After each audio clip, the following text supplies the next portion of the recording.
Hi, and welcome back, catastrophic science students.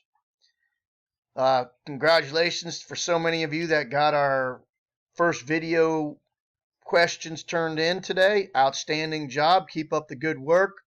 Today, the task is going to be a little more challenging. We have a 36-hour video that we need to watch today.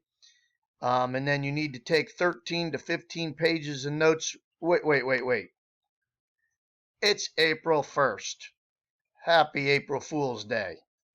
Actually, today we'll be working instead on the When Chemical Weapons Became Weapons of War packet.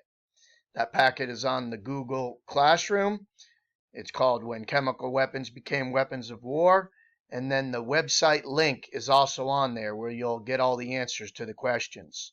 You can print out the handout if you wish and write the answers on it, and then scan it or share it with me to my email. Take a picture of it or whatever and share it to my email. If you can't print out, you can just handwrite the question number with the answer there. You do not have to write out the whole question.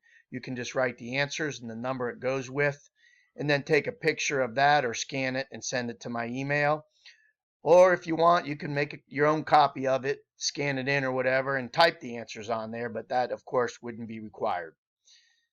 That's if you just like to type instead of handwrite things. Again, you'll have 2 days to work on that packet.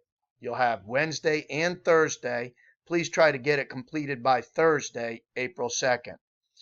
But once again, do not spend more than a half hour any particular day working on catastrophic.